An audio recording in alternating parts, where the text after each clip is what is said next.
इस वीडियो को देखने के बाद आप जानेंगे कि आलस्य क्या है, यह क्यों पैदा होता है, इसे कैसे खत्म किया जा सकता है। तो आइए इसे समझते हैं एक कहानी के माध्यम से। एक बार की बात है, एक आलसी व्यक्ति एक बौद्ध भिक्षु से कहता है, मुनिवर, मेरे पास बहुत आलसपन है, जिसकी वजह से मैं अपने जीवन में जो करना चाहता हूँ वह कर नहीं पाता हूँ। मुझे कुछ रास्ता दिखाएं। तो बौद्ध भिक्षु उस आदमी से पूछते हैं, क्या तुम्हें पक्का विश्वास है कि तुम्हें आलसपन है? वह व्यक्ति कहता है, जी मुनिवर, केवल मैं ही नहीं, मेरे पूरे गांव के लोग कहते हैं कि मैं आलसी हूँ।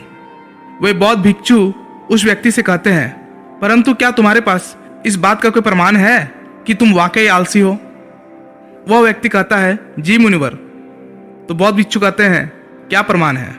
मुनिवर, मैं जानता तो हूँ कि व्यायाम करना मेरे स्वास्थ्य के लिए अच्छा तो है, लेकिन मैं चाह कर भी नहीं कर पाता हूँ, क्योंकि मेरा आलस मुझे सुबह जल्दी उठने ही नहीं देता।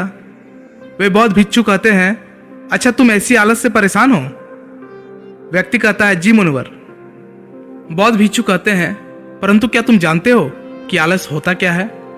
वह व्यक्ति कहता है, मैं ये तो नहीं जानता कि आलस का अर्थ क्या है, परंतु ये जो भी है बहुत बुरा है।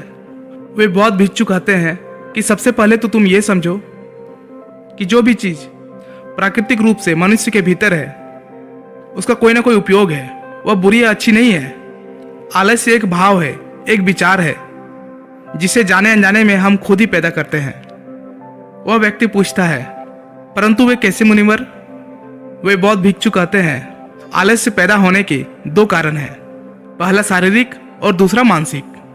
जब हम शरीर को कोई ऐसे भोजन देते हैं जिसमें खुद के भीतर कोई जीवंतता नहीं है, तब हमारे शरीर के भीतर आलस्य पैदा होता है, क्योंकि यह शरीर ऊर्जा से चलता है और जिस तरह का ऊर्जा हम उसे देते हैं यह उसी तरह का बर्ताव करता है।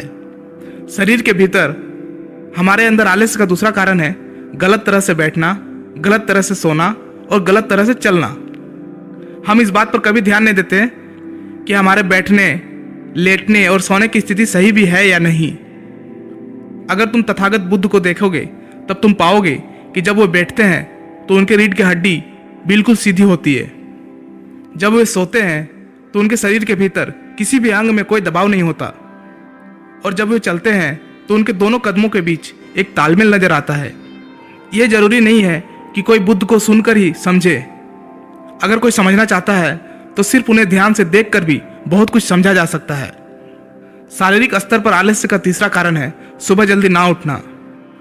यह सुनकर वह व्यक्ति कहता है, हाँ मुनिवर, मैं सुबह जल्दी उठ ही नहीं पाता।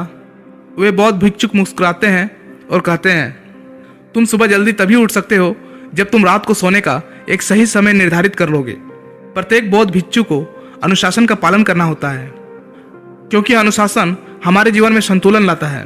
ज्यादातर लोग अनुशासन को बुरा समझते हैं, क्योंकि उन्हें लगता है कि अनुशासन उन्हें बांधता है, जबकि असल में यह है कि अनुशासन हमें बांधता नहीं बल्कि मुक्त करता है। तब वह व्यक्ति पूछता है, परंतु मुनिवर, शुरुआत कहाँ से करें? सही तरह से भोजन करने से, सही तरह से बैठने, लेटने या चलने से, या सुबह जल्दी उठने से? वो बौद्ध भिक्षु कहते हैं, शुरुआत अभी से करो। जो भी तुम इस समय कर रहे हो उसे ध्यान से करो। पहले तुम मन के स्तर पर आलस्य को समझो। वैसे ज्यादातर स्थितियों में मन शरीर के कारण ही आलस्य पैदा करता है।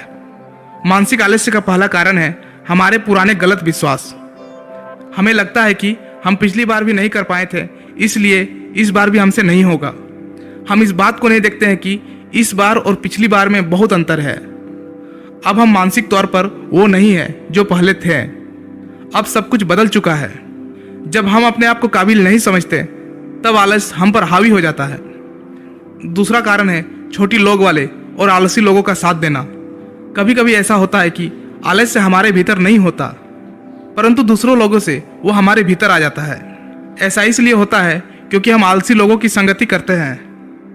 वह व्यक्ति कहता है कि जी मुनिवर, यह एकदम सत्य है, यह बात तो मैंने भी अनुभव की है। वे बौद्ध भिक्षु कहते हैं, तीसरा कारण है मन का स्पष्ट ना होना। मान लो तुम एक वन में खो गए हो और शाम होने वाली है। तुम्हें यह नहीं पता कि तुम्हारा घर किस दिशा में है, तो क्या ऐसी स्थिति में तुम आलसी बनकर लेट जाओगे या फिर अपने घर के तलाश में निकल पड़ोगे? वह व्यक्ति कहता है कि मैं घर के तलाश में निकल पड़ूंगा। तब वो बौद्ध भिक्षु कहता है कि अगर खूब प्रयास करने के बाद भी तुम्हें तुम्हारे घर का रास्ता नहीं मिला तब तुम क्या करोगे।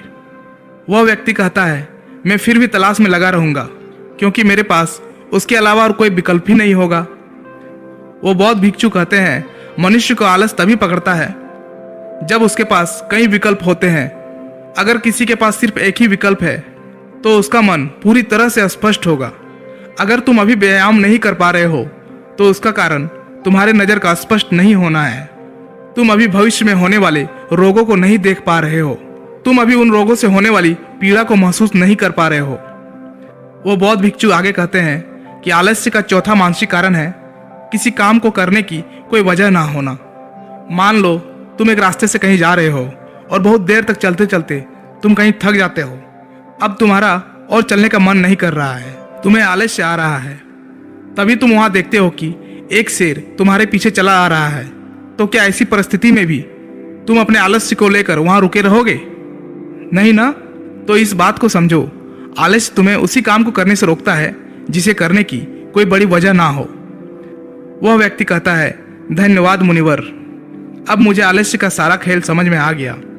वो बौद्ध भिक्षु कहते हैं, मेरी एक बात हमेशा याद रखना, जहां अस्पष्टता है या कुछ करने की बड़ी वजह है वहां आलस्य हो ही नहीं सकता।